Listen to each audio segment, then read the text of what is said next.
আসসালামু আলাইকুম ওয়া রাহমাতুল্লাহি ওয়া বারাকাতুহু। আওয়াজ কোথায়? আওয়াজ বাড়িয়ে দেন, রিভাব দেন ভাই, রিভাব দেন ভাইয়া, একটু হালকা পিছিয়ে নেন, একটু অল্প।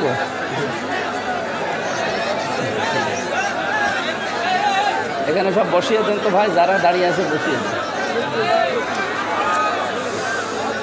نحمده ونستعينه ونستغفره ونؤمن به ونتوكل عليه ونعوذ بالله من شرور أنفسنا ومن سيئات أعمالنا من يهدي الله فلا مضل له ومن يضلل فلا هادي له ونشهد أن لا إله إلا الله وحده لا شريك له ونشهد أن سيدنا وحبيبنا ومولانا محمدا عبده ورسوله الذي أرسله بالحق بشيرا ونذيرا وداعيا إلى الله بإذنه وسراجا منيرا فقد قال الله تعالى في كلامه المجيد وبرهانه التوحيد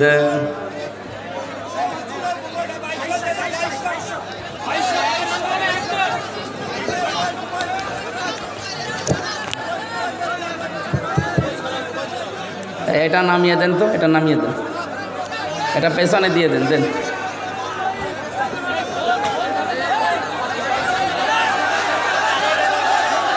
এটা সরিয়ে ফেলেন না কেন? সরিয়ে ফেলেন, যান, আরো সরান, আরো সরান, পেছনে দিন।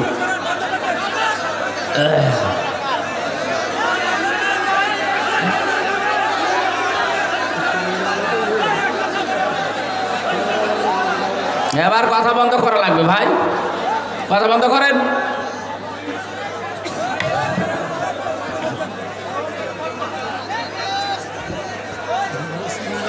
ঝামেলা, তাড়াতাড়ি করেন না কেন? কি করে কি হয়? এখান থেকে একটা টান দিয়ে খুলে ফেলেন, এগুলো থাক, এগুলো পড়ে থাকে বাবা। এখানে কেউ আসবেন না, এখানে দাঁড়িয়ে আছেন কেন? বসুন, বসুন, সব বসিয়ে দেন। এবার জবান খোলেন, যাদের জবান আছে পড়ে না। আউযু বিল্লাহি মিনাশ শাইতানির রাজিম। বিসমিল্লাহির রহমানির রহিম।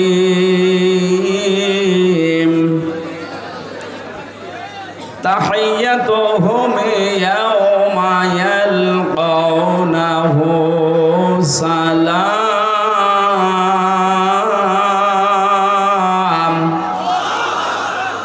ওয়া আ'আদ্দা লাহুম আজরান কারীমা। ইয়া আইয়ুহান নাবিয়্যু ইন্না আরসালনাকা বিল হক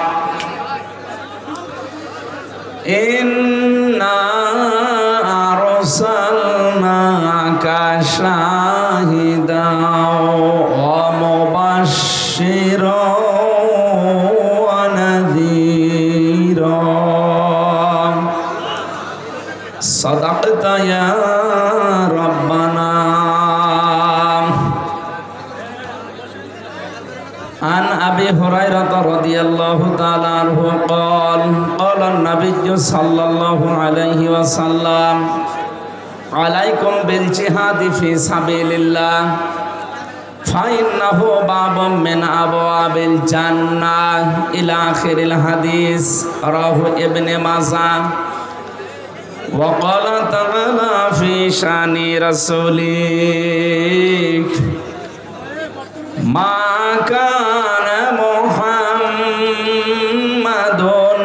أبا أحد من رجالكم ولكن رسول الله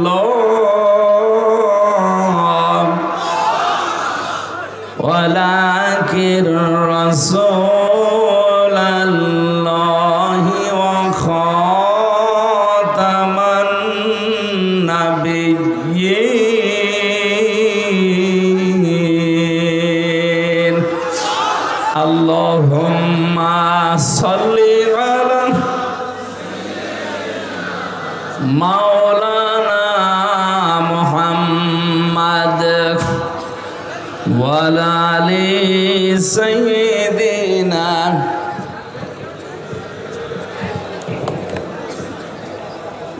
ঠিক আছে বালাগাল উলা বিকামালিহি কাশাফাদ দুজা বিজামালিহি হাসানাত জামিউ খিসালিহি সাল্লু আলাইহি ওয়া আলিহি। আলহামদুলিল্লাহ। বাংলাদেশের ঐতিহ্যবাহী জেলা সাতক্ষীরা পাটকেলগাদা থানার অন্তর্গত পাঁচপাড়া দারুল কোরআন হাফিজিয়া মাদ্রাসার উদ্যোগে ফুলবাড়ি হাই স্কুল ময়দানে মহাবিশ্বের মহাবিশ্বয় আমাদের মালিক আমাদের মনিব মহান রব্বুল ইজ্জাত অল জালালের মুখের পবিত্র বাণী কোরআনে কারীম তাফসীরুল কোরআন মাহফিলের সমাপনী রজনীর স্বনামধন্য সভাপতি ইসলামিক চিন্তাবিদ বিশিষ্ট ব্যবসায়ী সমাজসেবক জনাব মোহাম্মদ আসাদুজ্জামান আসাদ দামাত বারকাতুহুমুল আলিয়া। এখানে আলোচনা রেখেছেন মাওলানা রবিউল ইসলাম খুলনা, মাওলানা হোসাইন মাহফুজ চুয়াডাঙ্গা। মাহফিলের প্রধান অতিথি সাবেক সংসদ সদস্য এই জনপদের কৃতি সন্তান বিশিষ্ট রাজনীতিবিদ শ্রদ্ধাভাজন বড় ভাই জনাব মোহাম্মদ হাবিবুল ইসলাম হাবিব আতালাল্লাহু উমরাহু ওয়া বারাকাল্লাহু ফি হায়াতি। বলেন আমিন। বিশেষ অতিথি অনেকগুলো মানুষের নাম আমরা দেখতে পাচ্ছি, বিশেষ করে শফিকুল ইসলাম শফি ভাই, জনাব মাওলানা আব্দুর রশিদ, মাওলানা আলমগীর হোসেন, জনাব আখতারুজ্জামান মোড়ল, ডাক্তার মাহমুদুল হাসান পলাশ, জনাব আব্দুর রহমান ফকির, আলহাজ সিরাজুল ইসলাম, জনাব লিয়াকত হোসেন, জনাব নাসির উদ্দিন, জনাব মাসুম বিল্লাহ উজ্জ্বল। রফা'না লাকা যিকরাক। ছেলে কি করেন আপনি? আবার কথা বলেন। কথা বলা যাবে না, যেভাবে আছেন ওইভাবে থাকবেন, একটা কথা বলবেন না।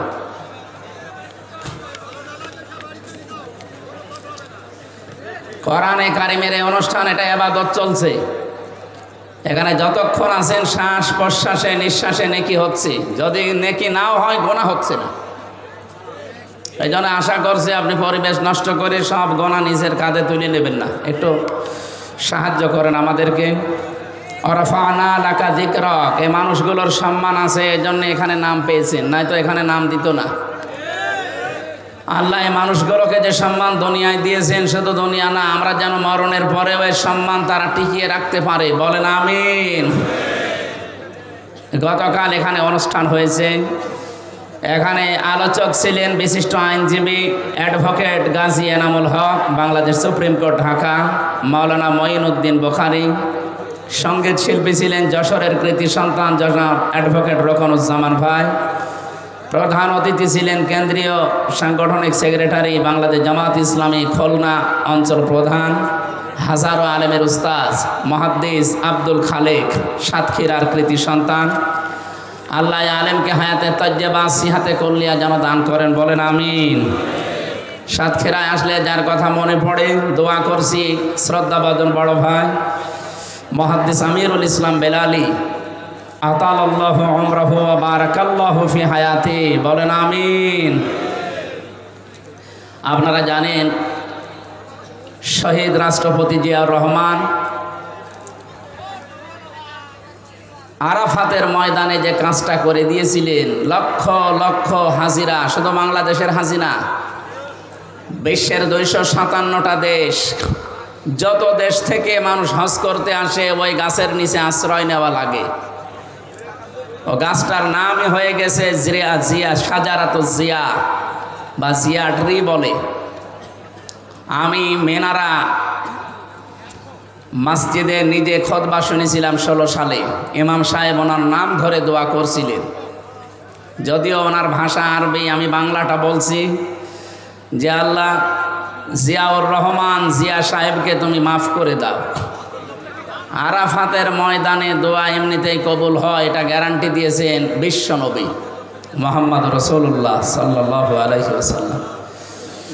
শহীদ জিয়াউর রহমান, আল্লাহ তার জীবনের ভালো কাজগুলো যেন কবুল করেন। বিশেষ করে আরাফাতের ময়দানের এই কাজটা কিয়ামত পর্যন্ত এখানে জারি থাকবে। নিমের ফলগুলো পড়ে আর একটা গাছ তৈরি হয়, এটা সাদগায়ে জারিয়া। কিয়ামত পর্যন্ত কবরে যেন আল্লাহ ওনাকে জান্নাতুল ফেরদাউস নসিব করেন। তার স্ত্রী অসুস্থ, আপনারা শুনেছেন, উনি এখন চিকিৎসাধীন আছে।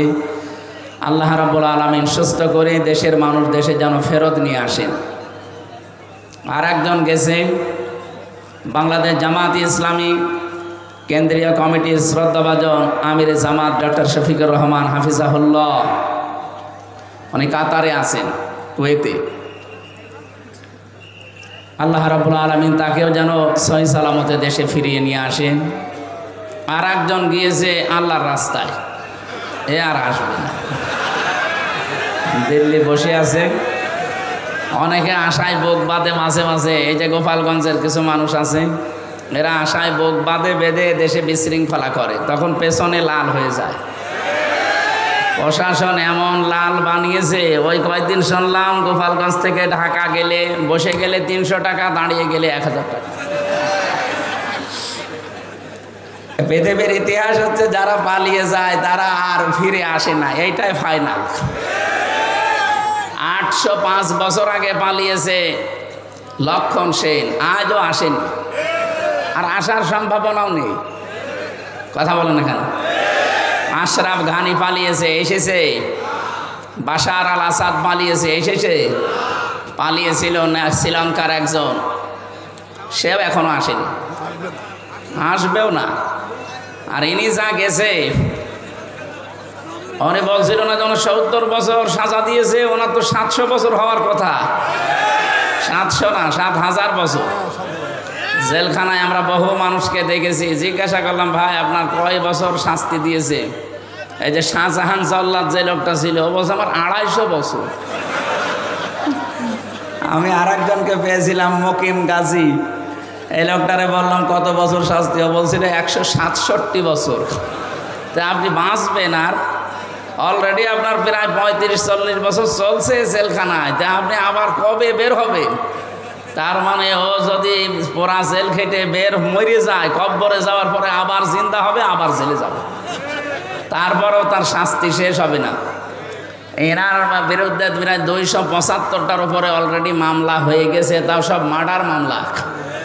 2006 থেকে শুরু করে 24 পর্যন্ত কত হাজার হাজার মানুষ হত্যাকারীর তালিকায় ওনার নাম, হয় হুকুমের আসামি অথবা সরাসরি হত্যার সাথে জড়িত। তো একটা মানুষ মেরে ফেললেই তো তাকে ফাঁসি দেওয়া, তাকে মেরে ফেলা, এটা কোরআনের নির্দেশ। কুতিবা আলাইকুমুল কিসাসু ওয়া হুয়া কুতিবা আলাইকুমুল কিসাস। আল্লাহ তাআলা বলেন আমি কিসাসের এই বিধান লিখে দিলাম। সুতরাং একজন মানুষ যদি বিনা অপরাধে কাউকে মেরে ফেলে, তার শাস্তি হচ্ছে তাকে মেরে ফেলা লাগবে, এই, তাছাড়া আর কোনো শাস্তি নেই। 2024-এ 2732 জন মানুষ মারা গেছে। একটাকেও আপনি দলিল দেখাতে পারবেন, প্রমাণ দেখাতে পারবেন যে এই বৈধ কোনো কারণে আমি মেরে ফেলেছি? সুতরাং যাই করেছেন আপনার এদেশের মানুষ, যেহেতু সবাই, শুধু আজকে সাতক্ষীরার মানুষেরা হাত তুলেছে তা না, আমি 630টা থানা আছে বাংলাদেশে, কম বেশি প্রায় থানায় আমার যাওয়া হয়ে গেছে। সব জায়গায় মানুষের আওয়াজ একই, যে আমরা শাস্তি চাই। শাস্তি যদি কেউ না দেয়, বিচার যদি না হয়, আগামীতে অপরাধ যারা আসবে তারা আরো বাড়াবে। এজন্য আমরা চাই যারা আসবে তারা যেন শিক্ষা নেয় এখান থেকে। এমন কঠিন শাস্তি আমরা দাবি করছি, পৃথিবী যেন কেঁপে ওঠে। হ্যাঁ, কথা বলেন না কেন? ওনারা 70 বছর দিয়েছে, আমার 3 বছর, আমার অনেক বছর দিয়েছিল, শেষে আমার 3 বছর পরে তো পুরাটা খালাস করে দিয়েছে। আমরা চাচ্ছি ওনার যদি অন্তত 700 বছর হয়, শুধু নাম শুনে হার্ট ফেল করে মরে যাবে। কারণ ভেতরের যে অবস্থা, এটা তো আমরা ভুক্তভোগী, আমরা জানি। 4 দেওয়ালের মাঝে এটা একটা আলাদা জগৎ। কি একটা আলাদা জগৎ না? এটা আলাদা জগৎ। ওই জগতে যখন থাকবে বুঝতে পারবে যে কত ধানে কত চাল হয়, একটা জিন্দা কবর বলা হয়। সুতরাং আমরা বিচার দাবি করছি সর্বোপরি আল্লাহর কাছে, দেশের বিচার ব্যবস্থা এবং জনগণের কাছে। আমরা আইন যেন হাতে তুলে কেউ না নেই, বিচার ব্যবস্থা আছে, বিচার ব্যবস্থার মাধ্যমে বিচার হবে ইনশাআল্লাহ। আজকের মাহফিলে বিশেষ করে যাদের নাম জানিও না, নিতেও পারি নাই, বসে আছে শ্রদ্ধাভাজন ব্যক্তিবর্গ। এই মানুষগুলোকে আল্লাহ যেন হায়াতে তাজ্জাবা সিহাতে কুল্লিয়া কোরআনের ইজ্জতে দান করেন, বলেন আমিন। এদের মা বাবাকেও যেন আল্লাহ কোরআনের ইজ্জতে আজকে মাফ করে দেন, আরও জোরে বলেন। যার মাধ্যমে আসলাম, আমাদের বাবুল ভাই আপনাদের এলাকার সন্তান। আমি তো খুব ব্যস্ত হয়ে গেছি এই জেলখানা থেকে বের হয়ে। প্রতিদিন কোথায়, কালকে ছিলাম চট্টগ্রামের লোহাগড়া, সারা রাত ধরে সেখান থেকে এসে আজকে দিনের বেলা ছিলাম ঝিনাইদহ, মাগরিবের পরে ছিল মনে হয় যশোর, ওটা কোন জায়গা যেন, রূপদিয়া, এই যে এখন এখানে। কালকে আবার কোথায় আছে আল্লাহ জানে। তো এই আমার শরীরও আর মানে সাপোর্ট দিচ্ছে না, প্রতিদিন 2টা 3টা, এরপরে বাড়ি থেকেও সাপোর্ট দিচ্ছে না। ম্যাডাম বলছে এত দরকার নেই।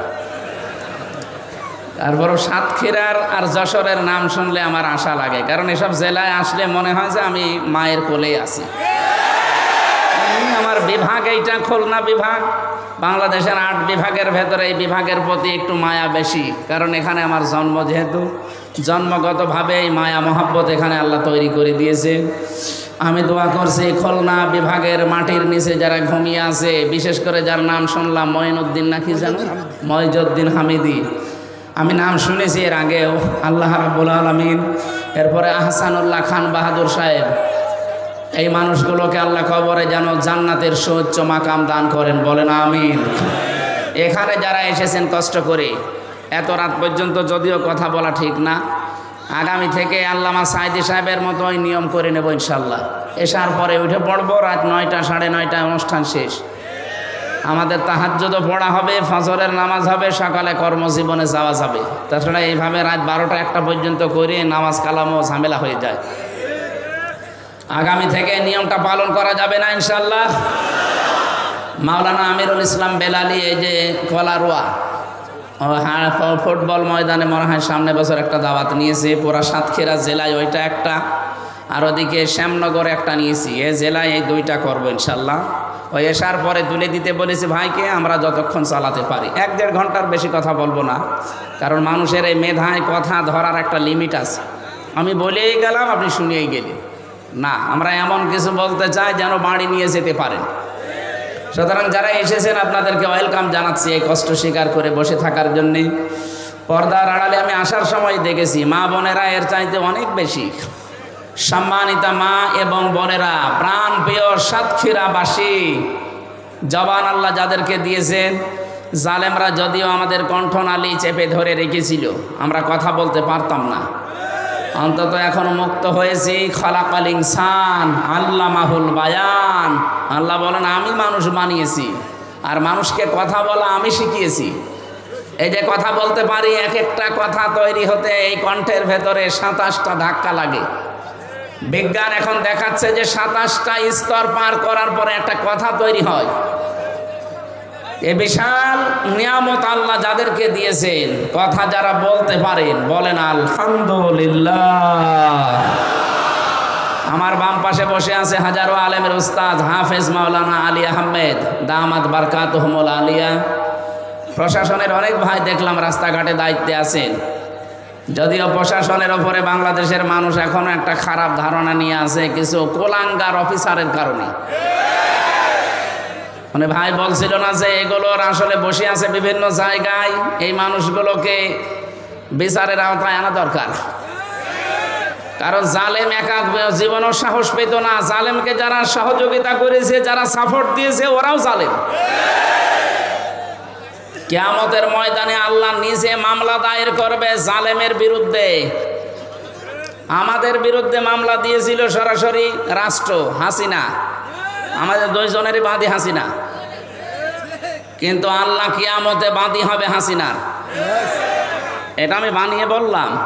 সূরা শূরা 25 নম্বর পারা 6 নম্বর পৃষ্ঠা 13 নম্বর লাইনের 42 নম্বর আয়াতের প্রথম অংশে আছে। ইন্নামাস সাবিলু আলাল্লাযিনা ইয়াজলিমুনান নাস।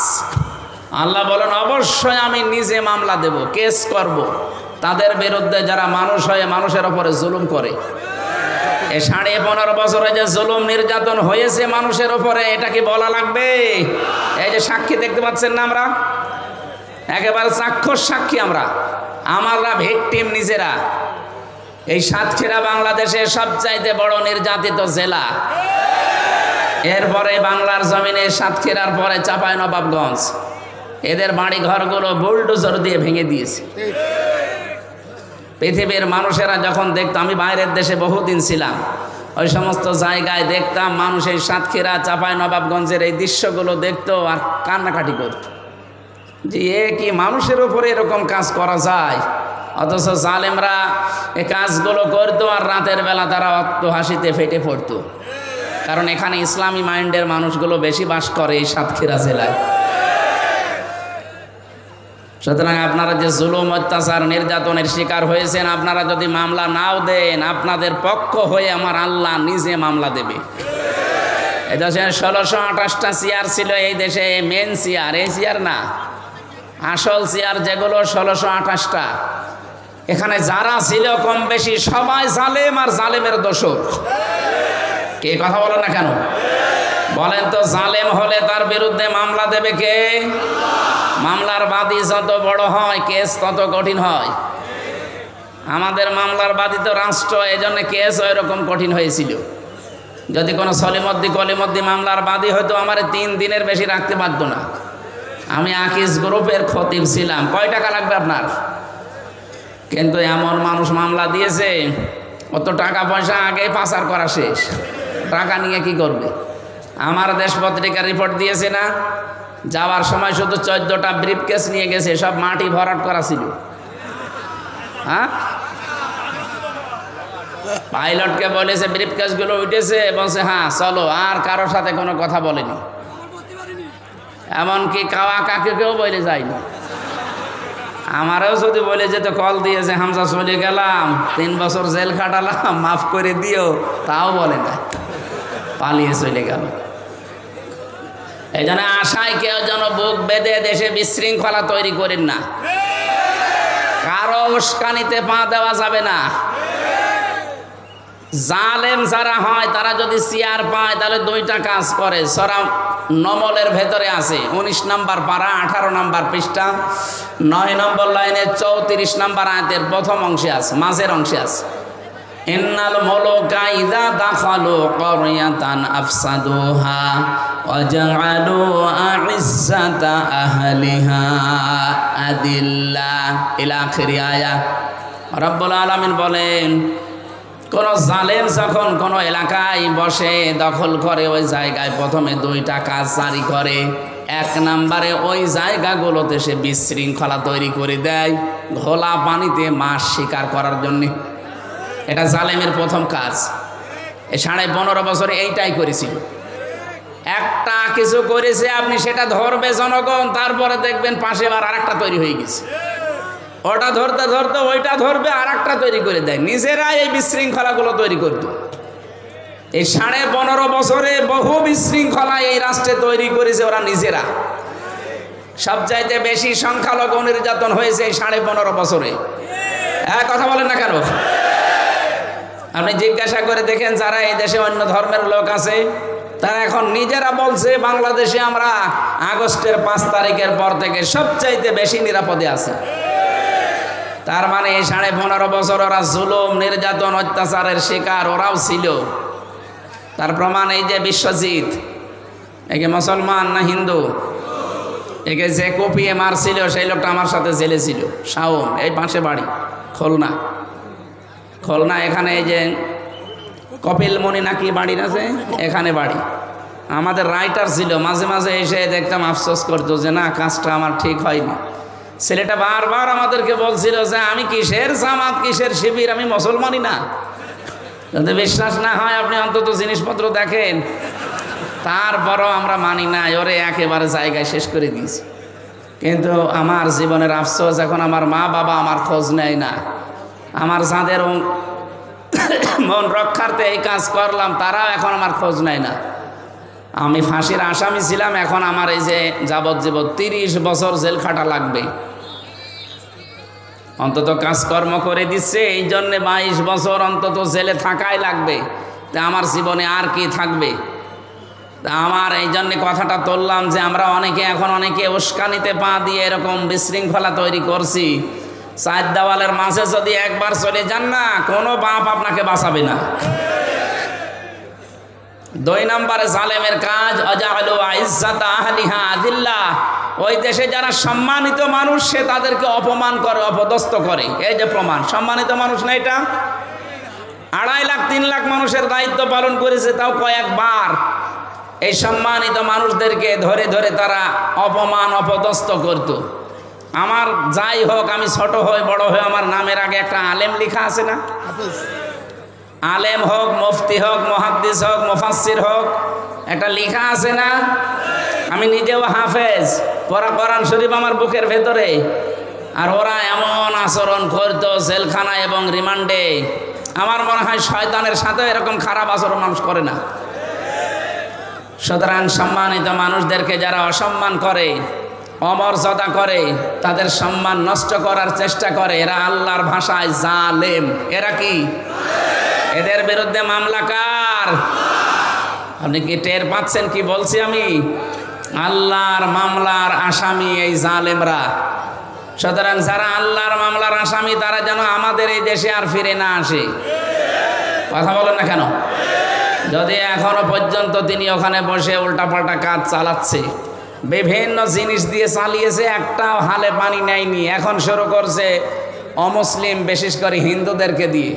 পারবে না ইনশাআল্লাহ। জরুরি কাজ থাকলে যে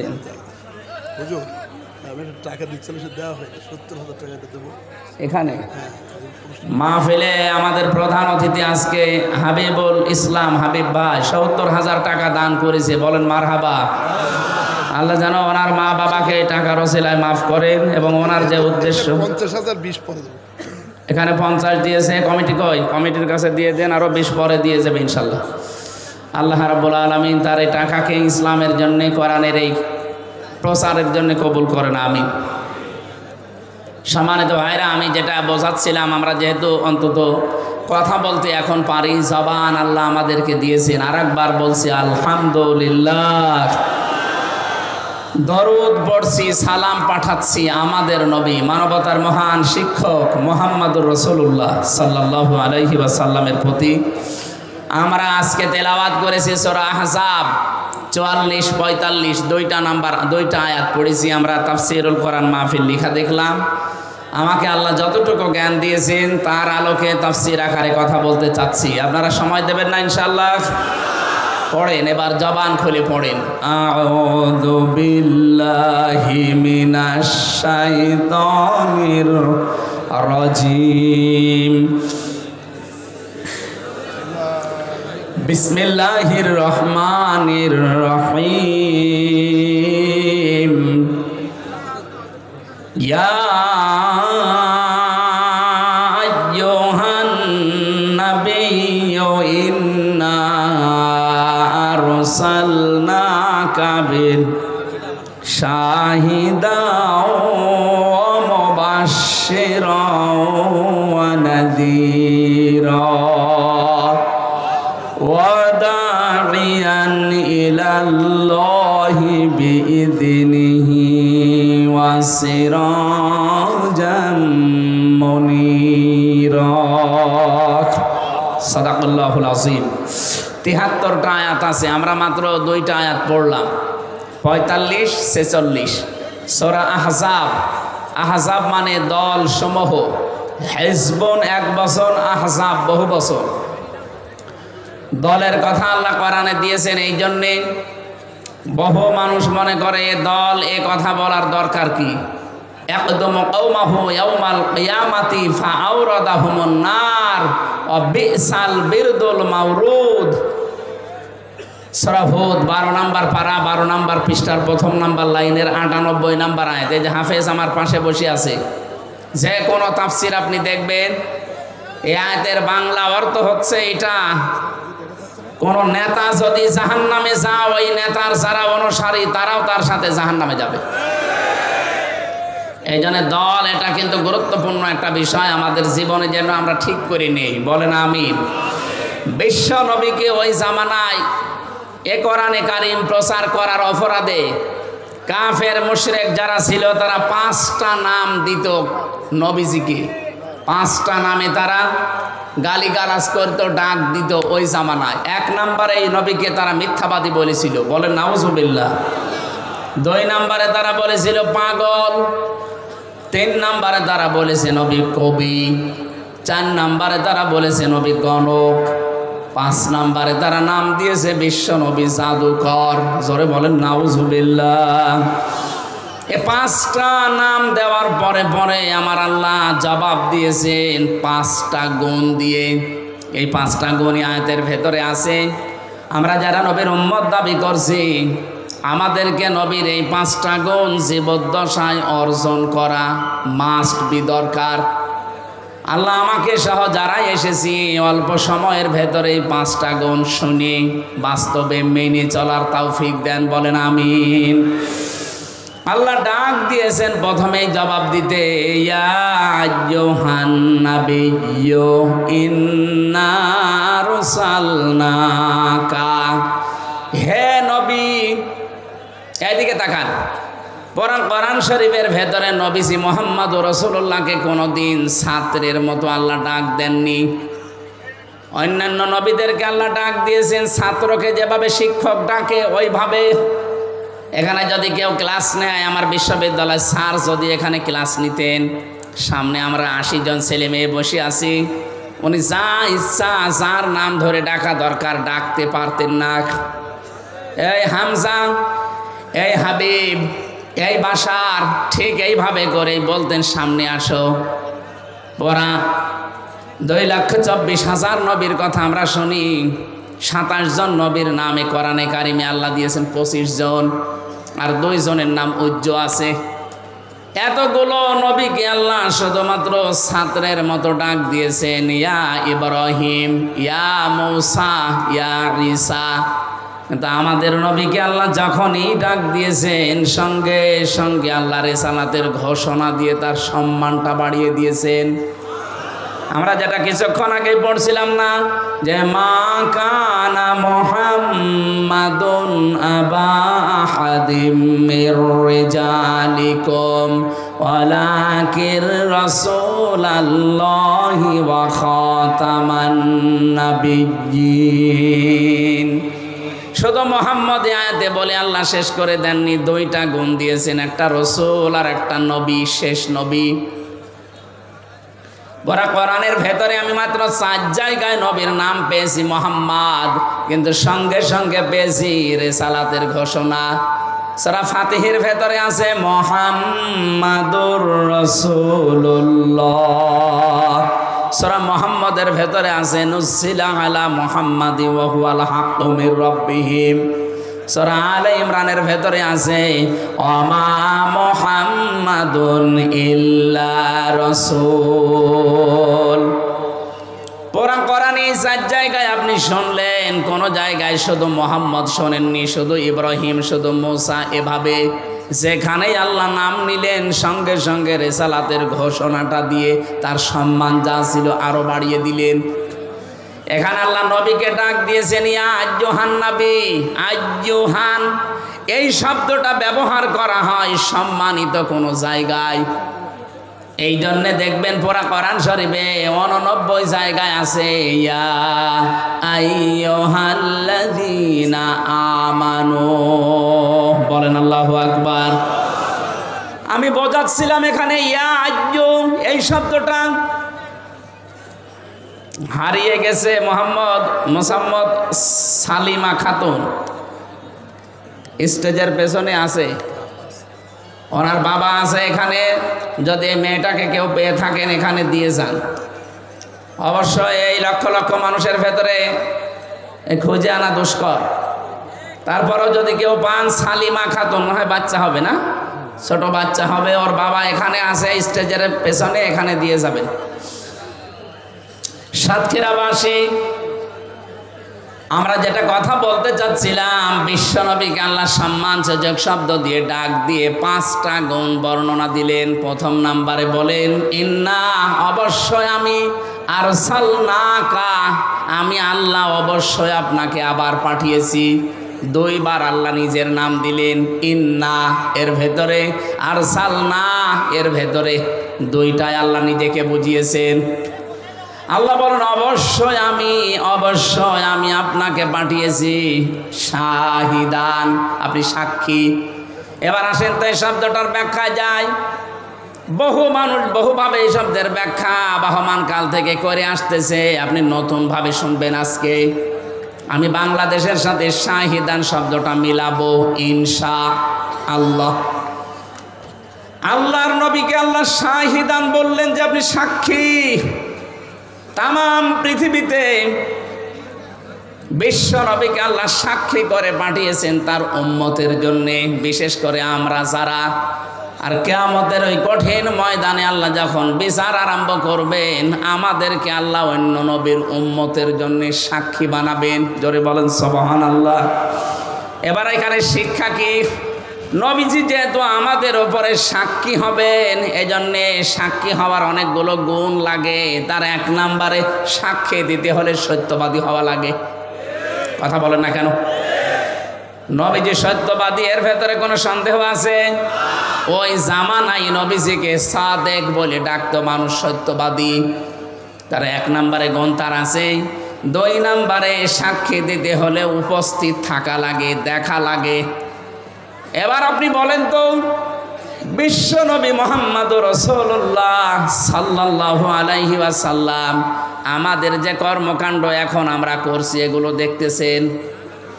বলেন না কেন? না। তাহলে উনি সাক্ষী দেবেন কি করে? এই কোরআনে কারিমের ভেতরে কিয়ামত পর্যন্ত পৃথিবীতে কি ঘটবে সব আল্লাহ নবীকে 1500 বছর আগে জানিয়ে দিয়েছেন। জোরে বলেন সুবহানাল্লাহ। এমনকি নবীজি নিজে আসেন নাই দুনিয়ায়, এখনো আসতে তার 50 দিন বাকি। ওই সময় একটা ঘটনা ঘটেছিল মক্কাতে, ওইটা নবীজিকে আল্লাহ সচক্ষে দেখার জন্য জানিয়েছেন। আলাম তারা কাইফা ফাআলা রাব্বুকা বিআসহাবিল ফিল। ভালো করে বোঝেন, সারা জীবনে আয়াতটা পড়েছেন। এখানে শিক্ষা কি? আল্লাহ বলেন হে নবী, আপনি কি দেখেননি এই চোখ দিয়ে? তারা মানে এই চোখ দিয়ে দেখা, আর নাজারা মানে গবেষণা করে দেখা। হে নবী, আপনি কি দেখেননি এই চোখ দিয়ে হাতিওয়ালাদের সাথে আপনার রব কি ব্যবহার করেছিলেন? বলেন তো, যখন এই ব্যবহার হাতিওয়ালাদের সাথে আল্লাহ করেন, কাসফিম মাকল বানিয়ে দেন, ওই সময় নবী উপস্থিত ছিল? কথা বুঝতেছেন? ওই সময় তো নবী দুনিয়ায় আসেন নাই, ওই ঘটনারও 50 দিন পরে তার জন্ম। তাহলে আল্লাহ তারা দিলেন কেন? এই জন্যে তাফসীর মাহফিলে আসতে হয়। যেটা দেখে দেখে বলা যায় তার নাম তারা। আপনি তো আসেনই দুনিয়ায়, দেখলেন কি করে? নবীজিকে আল্লাহ দেখার কথা এই জন্যে জানিয়েছেন। হে নবী, যদি ওই ঘটনার সময় আপনি ছিলেন না, কিন্তু কোরআনে কারিমে আমি আল্লাহ আয়াত নাজিল করার মাধ্যমে আপনাকে আমি জানালাম। তার মানে দেখলে মানুষ যেভাবে বিশ্বাস করে কোরআনের কথা, আপনার উম্মতেরা ওর চাইতে 100 ভাগ বেশি বিশ্বাস করা লাগবে। তারপরে আপনি সাক্ষী দিতে পারবেন। যেহেতু কিয়ামত পর্যন্ত দুনিয়াতে কি হবে সব আল্লাহ কোরআনে কিন্তু ইঙ্গিত দিয়ে দিয়েছেন। আর নবীজির উপর এটা নাজিল হয়েছে। বিশ্ব নবীতে সব আগের থেকে তিনি আল্লাহর কাছে জেনে ফেলেছেন। এই জন্য কিয়ামতের দিন তিনি আমাদের জন্য সাক্ষী হওয়ার একেবারে দেখে দেখে দিলে যা হতো, কোরআনে কারিম আল্লাহর নবীর উপরে নাজিল হওয়ার কারণে তার সাথে 100 ভাগ বেশি কার্যকর হবে। সূরা বাকারার 143 নম্বর আয়াতটা এর দলিল আছে। ওয়া কাযালিকা জাআলনাকুম উম্মাতাও ওয়াসাতাল লিতাকুনু শুহাদা আলান নাস ওয়া ইয়াকুনার রাসূলু আলাইকুম শাহিদা। আল্লাহ পাক বলেন, তোমাদেরকে আমি মধ্যম পন্থা জাতি বানিয়েছি। তোমাদেরকে আমি সাক্ষী বানাবো কিয়ামতের দিন। আর তোমাদের উপরে আর একজন সাক্ষী আছে, তিনি আমার রসুল। আমি বারবার এই দুইটা শব্দ বলছি, সাক্ষী আর রসুল। কেন? কিয়ামতের দিন আমাদের বিরুদ্ধে, আমাদের পক্ষে, বিরুদ্ধে নাই পক্ষে সাক্ষী দেবে আমাদের নবী। সাক্ষী দেওয়ার যতগুলো গুণ ছিল তার ভেতরে আছে না নেই? আরো জোরে বলেন। দুনিয়ার ময়দানে কেউ যদি হিংসার বশবর্তী হয়ে অহংকার করে কারো উপরে কোনো শাস্তি চাপিয়ে দেয়, তাহলে সে সাক্ষ্য দেওয়ার অযোগ্য হয়ে পড়ে। এদিকে তাকান, এই আয়াতটা দুই জায়গায় কোরআনে পাবেন আপনারা। সূরা মায়েদায় ওয়ালা ইয়াজরিমান্নাকুম শানাআনু কওমিন ইলা আখিরি আয়া। আমি আয়াতটা পড়লেই যেন কারণ আমার ভয় লাগে। আল্লাহ বলেন হিংসার বশবর্তী হয়ে রাগ কন্ট্রোল করতে না পেরে কোনো ব্যক্তি, কোনো সমাজ, কোনো রাষ্ট্র, কোনো দল, কোনো গোষ্ঠী, কোনো জাতি তার উপরে যেন এমন অত্যাচার করবা না যে তারা নিঃশেষ হয়ে যায়। এটা হিংসার বশবর্তী হয়ে করা যাবে না। অথচ 15.5 বছরে তাকান এইটাই হয়েছে। কথা বলেন না কেন? হিংসার বশবর্তী হয়ে কোনো ব্যক্তিকে, কোনো দলকে, কোনো জাতিকে, কোনো সমাজকে, এই দেশে কিছু মানুষ আছে শুধু হিংসা করে তাদেরকে শেষ করে দিয়েছে। যারা হিংসা করে, অহংকার করে, অথবা রাগ কন্ট্রোল করতে না পেরে একটা ভালো মানুষের উপরে, নিরপরাধ মানুষের উপরে কিছু চাপিয়ে তাকে ধ্বংস করে দেয়, নষ্ট করে দেয়, নিঃশেষ করে দেয়, কোরআনে কারিমে আল্লাহ জানিয়েছেন এই মানুষগুলো সাক্ষী দেওয়ার অযোগ্য হয়ে পড়ে। 4 নাম্বার, আমি ভালো করে খেয়াল করার জন্য বলছি শিক্ষিত মানুষদেরকে, ওয়াল্লাযীনা ইয়ারমুনাল মুহসানাতি সুম্মা লাম ইয়াতু বিআরবা'াতি শুহাদা ফাজলিদুহুম 80 জালদা ওয়ালা তাকবালু লাহুম শাহাদাতান আবাদা ইলা আখিরি আয়াত। সূরা নূরের 4 নম্বর আয়াতে আল্লাহ জানিয়েছেন কোন নিরপরাধ মুহসিনা নারী যারা ওই বিষয় একেবারে গাফেল, ওই বিষয়ে কিছু জানে না, সৎ চরিত্রের অধিকারী, এরকম কোন মহিলার উপরে কেউ যদি জেনার তহমত দেয় আর যদি 4 জন সাক্ষী জোগাড় করতে না পারে, তাহলে তার 2টা শাস্তি দুনিয়ায় দেওয়া লাগবে। 1 নম্বরে তাকে 80টা বেত মারা লাগবে। 2 নম্বরে জীবনেও কোনোদিন তার সাক্ষী আর গ্রহণ করা হবে না, সে সাক্ষীর অযোগ্য হয়ে যাবে। বলেন তো, সাক্ষী দেওয়ার জন্য এরকম প্রায় 27টা গুণ পেয়েছি আমি তাফসিরে। বিশ্ব নবীর ভেতরে একটা একটা করে দেখতে গেলে আপনি প্রত্যেকটা বিষয় পেয়ে যাবেন। 4 নাম্বারটা বোঝার বিষয়ে, কোন নিরপরাধ মানুষের ওপর যদি একটা দোষ চাপিয়ে তাকে আপনি নিঃশেষ করে দেন, আপনি বিশ্বাস করতে পারেন দুনিয়ায় সাক্ষী দেওয়ার আপনি অযোগ্য হয়ে গেছেন। দলিল সূরা নূর 4 নাম্বার আয়াত মাঝের অংশে আছে ওয়ালা তাকবালু লাহুম শাহাদাতান আবাদা। এবার বলেন তো, নবীজির সাক্ষী দেওয়ার যে যোগ্যতাগুলো আমি একটা একটা করে শুনছি, মানে যদি কিয়ামতে আমাদের বিরুদ্ধে সাক্ষী দেয়, কত মানুষ আমরা যাব সামনে, বলবো হে নবী আমরাও আপনার উম্মত, একটু সুপারিশ করে আমারে পার করেন। নবীজি এগিয়েও আসবেন, সঙ্গে সঙ্গে ফেরেশতারা ওর মাঝখানে এরকম পর্দা দিয়ে দেবেন। বিশ্ব নবী বলেন কি পর্দা দিলে এগুলো আমার উম্মত, আমি সুপারিশ করবো এদের জন্যে। আওয়াজ দেওয়া হবে নবী এগুলো আপনার উম্মত, ঠিক আছে।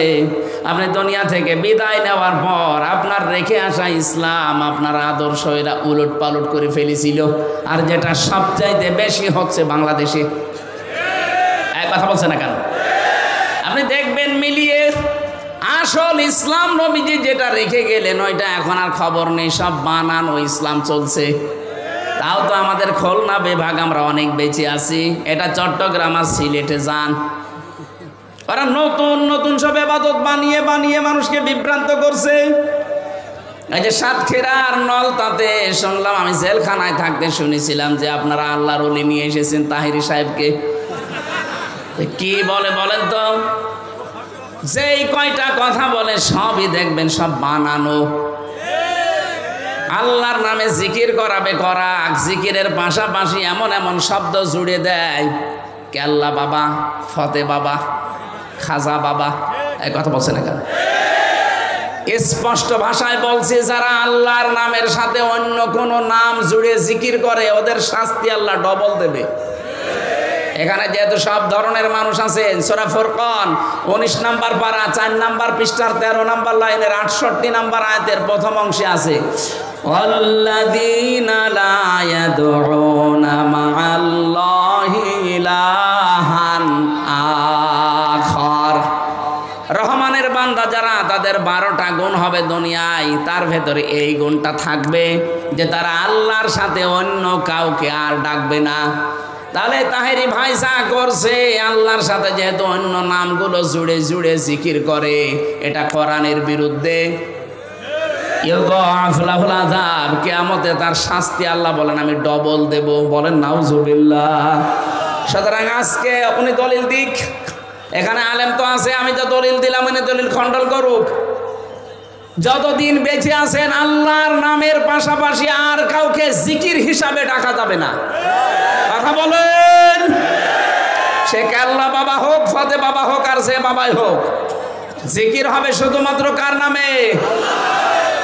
আমি জেলখানায় থাকাকালীন, এই যে ওনার নাম হচ্ছে মামুন, ওই যে সোহেল চৌধুরী হত্যা মামলার আসামি, 25 বছর জেলে ছিল। আমরা রাত 2:30-3টায় উঠতাম তাহাজ্জুদ পড়ার জন্য, আর ও দেখলাম উঠে জিকির করছে। তাও সে জাত মতো জিকির করলে তো হয়, সে একেবারে এইরকম মোটা শরীর, স্বাস্থ্য সেরকম একেবারে স্থূল, জিকির ওই রকম জোরে জোরে। তাও জাত বললাম, জাতের জিকির না, জিকির করতো ইয়া রাসূলুল্লাহ, ইয়া রাসূলুল্লাহ। কি গো? মাওলানা মামুনুল হক ভাই আর আমি এক জায়গায় ছিলাম, ওনার একদিন ডাকলাম যে ভাই আপনি যে জিকির করে, কিসের জিকির? বলছে রসুলের এশকে। ও রসুলের এশকে জিকির করে, কে শিখিয়েছে আপনারে? বলছে সবুজ পাগড়িওয়ালা একজন এসেছিল জেলে, মাছ ভান্ডারির বাবা, জমি জায়গা নিয়ে কি ঝামেলায় পড়েছিল, জেলে এসেছিল, ওনার সাথে আমি ছিলাম, উনি আমার এই জিকির শিখিয়েছে।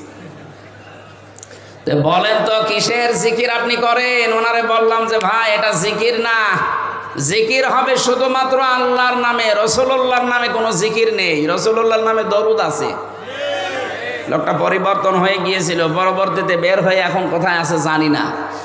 তো বলেন, এই যে মানুষকে বিভ্রান্ত করার জন্য আপনি বানানো জিকির তৈরি করে দিলেন, এরকম 43টা 44টা চলছে বাংলাদেশে বানানো ইবাদত, যেগুলো ইসলামে নেই, সব ওই ভণ্ডগুলো বানিয়েছে।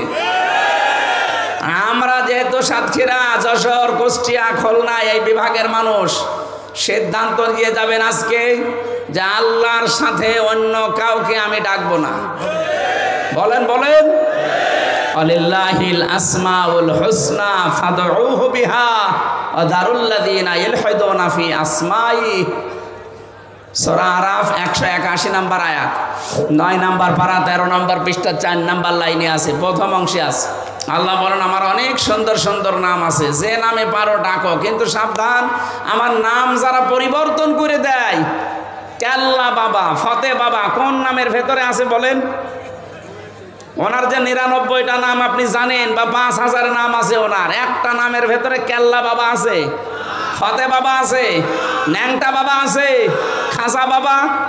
সুতরাং আজকে থেকে উনি যতই করুক, যতই পোশাক, উনি দরকার জাহান্নামে যাক, আমরা ওনার সাথে যেতে রাজি না। অন্তত এই শিক্ষাটা আজকে নিয়ে যান, আল্লাহ ছাড়া কারো নামে জিকির করা অন্তত জায়েজ নেই। কে কথা বলছেন না? এরকম বহু মানুষ আসবে, যেই নবীজি শুনবেন এই ধর্মকে উলট পালট করেছিল, বিশ্ব নবী বলবেন সোহকান সোহকান লিমান গায়্যারা বাদি, দূর হয়ে যা, তুই আমার উম্মতি না। কারণ আমার রেখে আসা ইসলাম যারা উলট পালট করেছে, এরা পৃথিবীর সৃষ্টিতে সবচাইতে বড় নিকৃষ্ট আমি নবীর কাছে। অথচ এইটা বাংলাদেশে এখন বেশি চলছে, কিন্তু আসল ইসলাম নেই, সব নকল ইসলাম ভরে যাচ্ছে। আপনার বিরুদ্ধে নবীজি দাঁড়াবেন, তখন যেই বলবে সোহকান দূর হয়ে যা, তোর পক্ষে আমার কোনো সাক্ষী নেই, তুই আমার উম্মত বলে আমি স্বীকৃতি দিলাম না। কোন বাবা আপনাকে বাঁচাবে? এবার আপনি নিজে হিসাব করে এখান থেকে যান। অনেকে বলে না আমি দুই বাবার মরিদ, দুই বাবা শুধু দুই হাত ধরে এইভাবে মারবে, আমি জান্নাতে চলে যাবো। জান্নাত আপনি জাহান্নামে পড়বেন। আশা করছি আপনার মাথায় মগজ আছে, আপনি বুঝেছেন। সাক্ষী দেওয়ার জন্য নবীজি পারফেক্ট, ওনার কোনো ত্রুটি নেই। ওনার সাক্ষী যদি একবার কারো পক্ষে যায়, আল্লাহ তাকে জান্নাতে দিয়ে দেবে। যদি বিপক্ষে যায়, এখন সাক্ষী পক্ষে না বিপক্ষে যাওয়ার কারণ কি?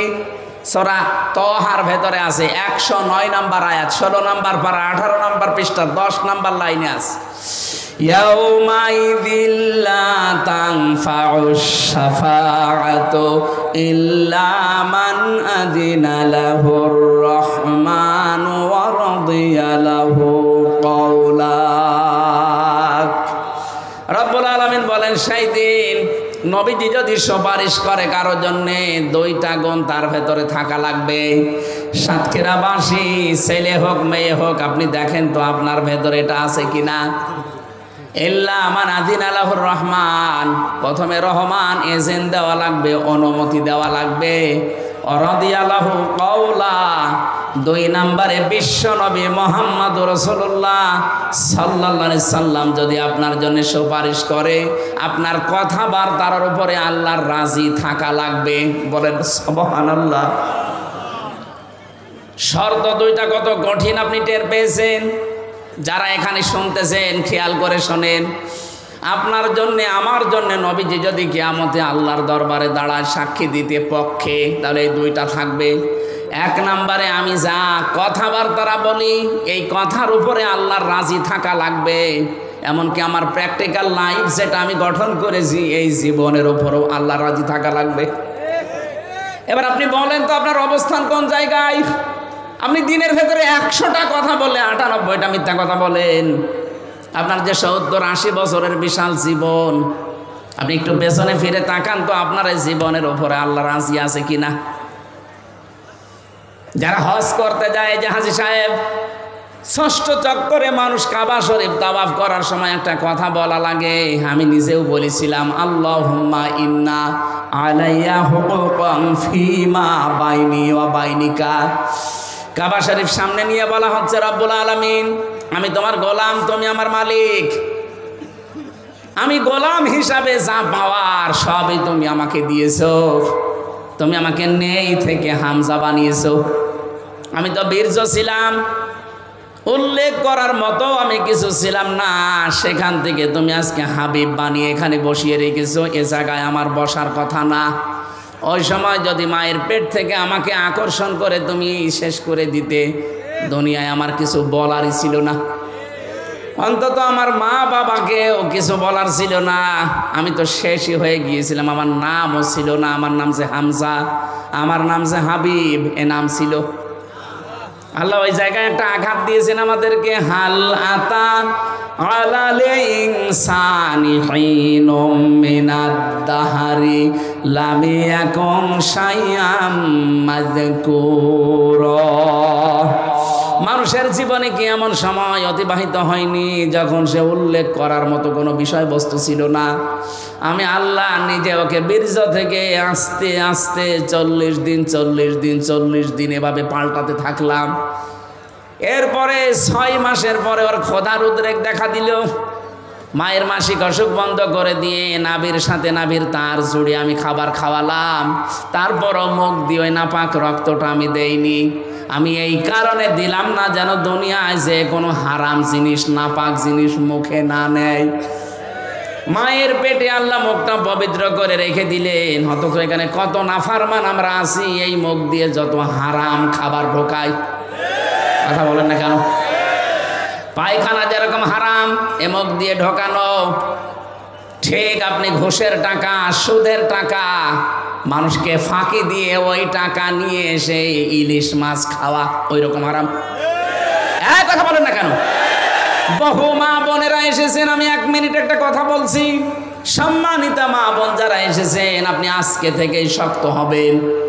আপনার স্বামী যদি বাম হাতের ইনকাম না থামায়, যদি অবৈধ ইনকাম না থামাতে চায়, আপনি শক্ত হবেন আজকে থেকেই। বলবেন না তুমি অবৈধ ইনকাম করে নিয়ে আসবে, আর ওইটা দিয়ে আমি মাছ গোশত কিনে তৃপ্তি সহকারে 2 জন খেয়ে সন্তান পেটে নেব। 10 মাস 10 দিন এত কষ্ট করে আমি পেটে বহন করব, অত জন্মগতভাবে হারামখোর হবে। এক কথা বলুন, এরকম হারামখোর সন্তান দুনিয়ায় আসছে না এখন?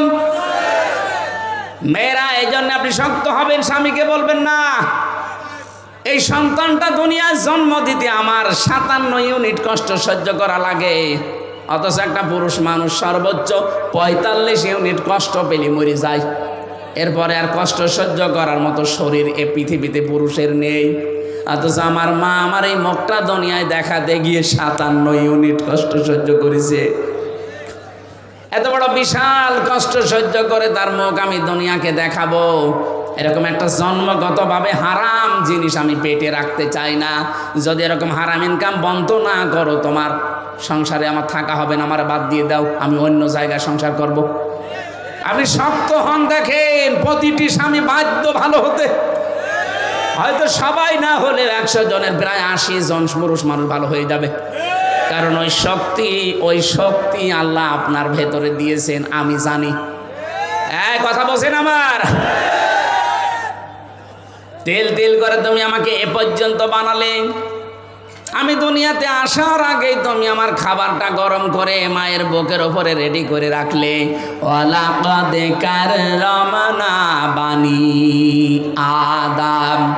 আল্লাহ পাক বলেন পৃথিবীতে যত সৃষ্টি আমার আছে সব চাইতে সম্মানিত সৃষ্টির নাম মানুষ। নাম কি? বলেন তো এখানে আল্লাহ কি জানিয়েছেন যে আমি মুসলমান বা ইমানদারের সম্মান সবচাইতে বেশি দিয়েছি? তিনি বলেছেন মানুষের সম্মান বেশি দিয়েছি। সে যে ধর্মের অনুসারী হোক কোনো অসুবিধা নেই, কিন্তু মানুষ হয়ে মানুষের সম্মান নিয়ে চিনিমিনি খেলা করার অধিকার আপনাকে কে দিয়েছে বলেন? অথচ এই দেশে আমরা দেখতে পেলাম সব চাইতে বেশি মানুষের সম্মান নিয়ে খেলা করা হয়েছে। আগামীতে কেউ যেন মানুষের সম্মান নিয়ে খেলা করতে না পারে। এটাতে কত বড় দামি জিনিস আল্লাহর কাছে। বিশ্বনবী মসজিদে নববীতে বসে আছেন, হঠাৎ একটা লাশ সামনে দিয়ে যাচ্ছিল, নবীজি দাঁড়িয়ে গেলেন। সাহাবীরা বলে, হুজুর এটা ইহুদির লাশ, কেন দাঁড়ালেন? বিশ্বনবী বলেন, সাহাবীরা ইহুদি তাতে কি হয়েছে, এটা তো মানুষ, আদম সন্তান। এত সম্মান যাদের আল্লাহ দিয়েছেন আমরা সচক্ষে দেখতে পেয়েছি, সে মানুষের কোনো দামই এই দেশে ছিল না। কুকুর শৃগালের মতো আচরণ করা হতো। কথা বলেন ঠিক কিনা? মানুষের সম্মান দেওয়া লাগবে। ধর্ম যে ধর্ম মেনে চলুক, ওর এখতিয়ার এটা। যেহেতু ধর্মে কোনো বাড়াবাড়ি নেই, জবরদস্তি নেই, লা ইকরাহা ফিদ্দিন। এদেশে যে ধর্ম অনুসরণ করে করুক, কিন্তু বান্দা কার? আল্লাহ পাক বলেন, তোমাকে আমি মানুষ বানিয়েছি শুধু না, সম্মান দিয়েছি পৃথিবীতে যত সৃষ্টি আছে সবার উপরে। তোমার নাম আশরাফুল মাখলুকাত। আশরাফুল।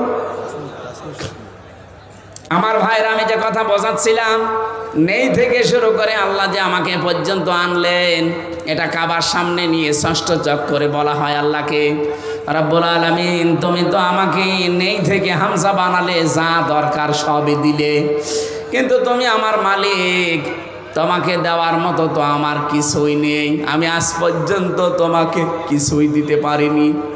তবে কাবার সামনে নিয়ে আমার একটা পুঁজি আমার আছে।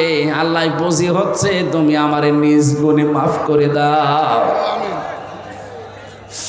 এই জন্য কিয়ামতের দিন আল্লাহ যদি কাউকে মাফ করতে চায়, বাংলার মুসলমানেরা এটা ভালো করে শোনেন, আল্লাহ যদি মনে করেন আমি হাবিবকে মাফ করে দেব কিয়ামতে, কোটি কোটি মানুষের সামনে থেকে আস্তে করে আড়াল করে নেবেন, কুদরতের চাদর দিয়ে তিনি ঘিরে ফেলবেন চারিদিকে।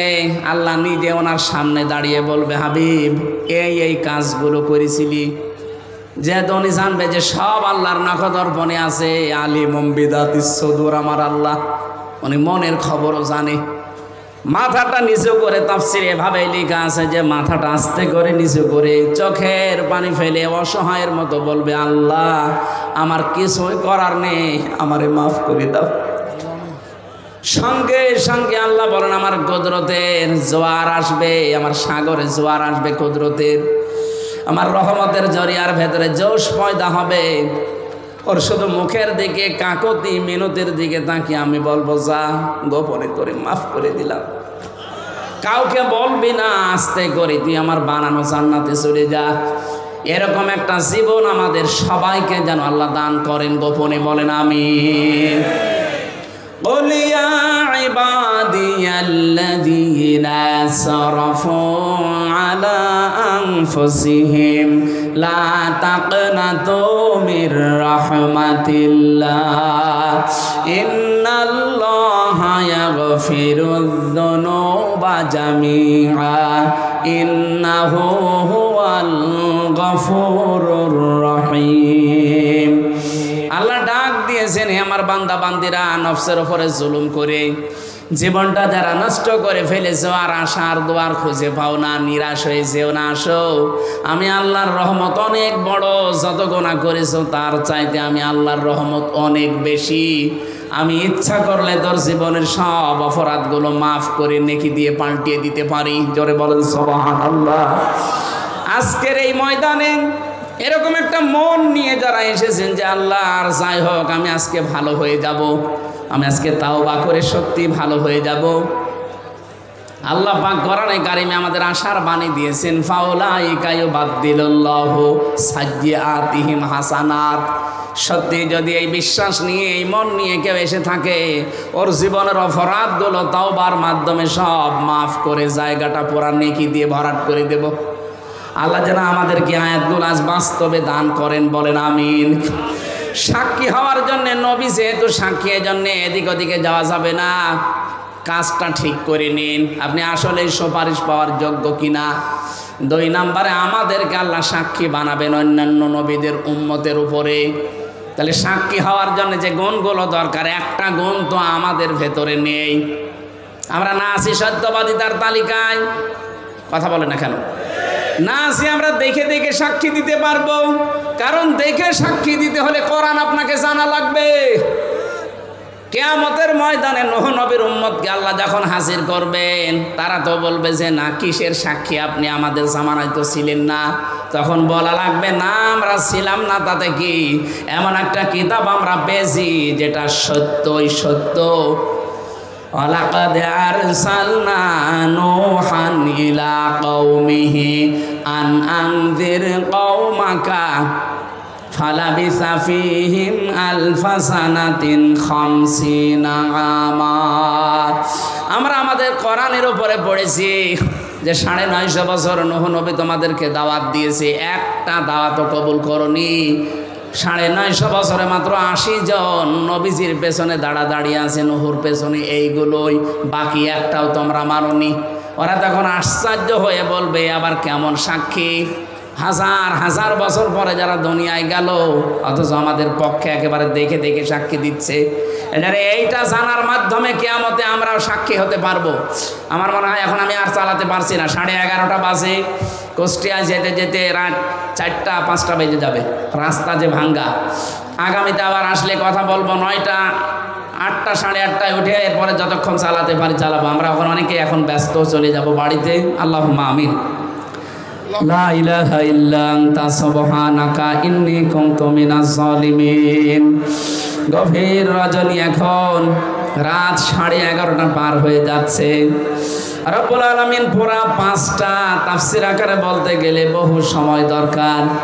আমি একটা পয়েন্ট বলেছি, যতটুকু সাক্ষীর বিষয়ে শুনেছি, পরিপূর্ণ সাক্ষীদাতা হিসাবে আমাদেরকে তৈরি করে নাও। এ মাহফিল 2 দিন ব্যাপী এখানে চলছে। আল্লাহ তাআলা যারা এই আয়োজনে আঞ্জাম দিয়েছে, আমার বাবুল ভাই, আসাদ ভাই সহ যত যুবকেরা এই মাহফিলের জন্য শ্রম দিয়েছে, আসার সময় দেখলাম এটা মনে হচ্ছে জান্নাতের বাগান তারা সাজিয়েছে। নিজেদের বাড়ি ঘরও তারা এত সুন্দর করে সাজায় না। কোরআনের প্রসারে, কোরআনের প্রসারের জন্য যারা এত সুন্দর আয়োজনে আঞ্জাম দিয়েছে, এদেরকে কবুল করে নাও রব্বুল আলামিন। দেশটা যখন অন্তত জালেমের হাত থেকে তুমি আমাদেরকে দিয়েছো, এ দেশে তোমার বিধানটাও জারি করে দাও।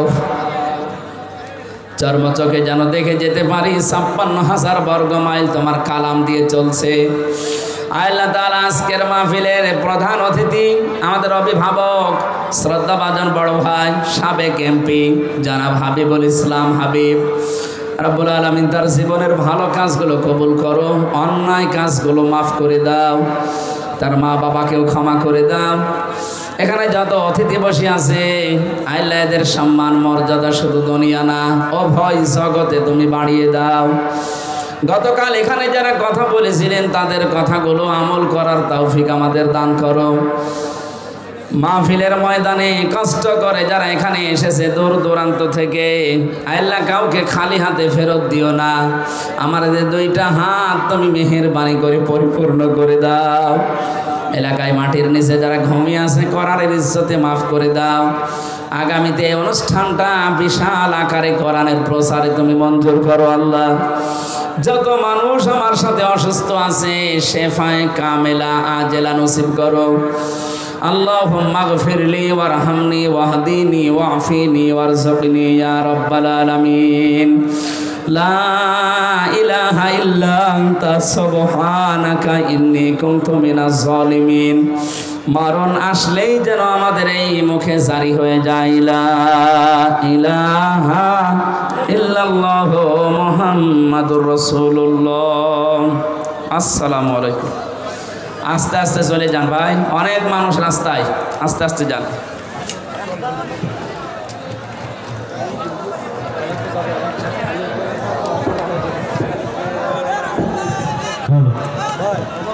এ পর্যায়ে সমাপনী বক্তব্য রাখবেন আজকের এই বিশাল প্রোগ্রামের মাননীয় সভাপতি পাঁচপাড়া দারুল কোরআন হাফিজিয়া মাদ্রাসার সুযোগ্য সম্মানিত সভাপতি মহোদয় জনাব মোহাম্মদ আসাদুজ্জামান আসাদ সাহেব। তাকে সমাপনী বক্তব্য রাখার জন্য বিনীতভাবে অনুরোধ করছি।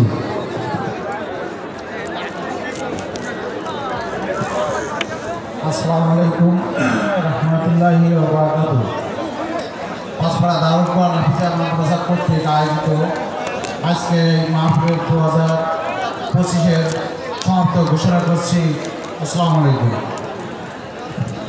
ধন্যবাদ মাননীয় সভাপতি মহোদয়কে। আপনারা যারা আছেন একটু সুশৃঙ্খলভাবে বের হবেন এই আশা করছি। আমাদের মা বোনদের বিশাল সমাগম হয়েছে আজকের মাহফিলে।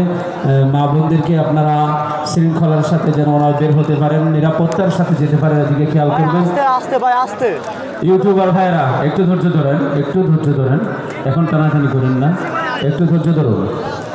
মাহফিল প্যান্ডেলে পুরুষ ভাইরা যারা আছেন মেহেরবানি করে সুশৃঙ্খলভাবে যাওয়ার জন্য অনুরোধ করছি। কেউ হেই হুল্লোড় তাড়াহুড়া করবেন না, ধীরে ধীরে যাবেন। যিনি ধীরে ধীরে যাবেন বিপদ কিন্তু কমবে। ধীরে ধীরে যাওয়ার জন্য অনুরোধ করছি। আপনাদের মোবাইল, মানি ব্যাগ ইত্যাদি সাবধানে রাখুন। প্রশাসনের ভাইরা, প্রশাসনের দায়িত্বে নিয়োজিত যারা আছেন মেহেরবানি করে একটি মোবাইল পাওয়া গেছে, উপযুক্ত প্রমাণ দিয়ে নিয়ে যাবেন। সম্মানিত উপস্থিতি, আজকের বিশাল আয়োজনের একটা মোটরসাইকেলের চাবি হারিয়ে গেছে। যদি কেউ পেয়ে থাকেন মেহেরবানি করে চাবিটি স্টেজে জমা দেওয়ার জন্য অনুরোধ করছি। আমাদের প্রধান অতিথি এবং বক্তা, প্রধান আকর্ষণ আমির হামজা হুজুর এবং এমপি সাহেব মহোদয়, ওনারা যাচ্ছেন। আপনারা হই হুল্লোড় করবেন না, আপনারা ঠেলাঠেলি করছেন। আপনাদেরকে করার জন্য অনুরোধ করছি, কেউ ঠেলাঠেলি করবেন না। তাদেরকে সুশৃঙ্খলভাবে অত্যন্ত আদবের সাথে যাওয়ার পথ করে দেন। আপনার সাইড থেকে সরে যান। কোনো সেলফি, কোনো মুসাফার দরকার নাই। ওনাদেরকে পথ করেন, ওনাদের সাইড করে দেন। ভাই আগে এটা করি নাই।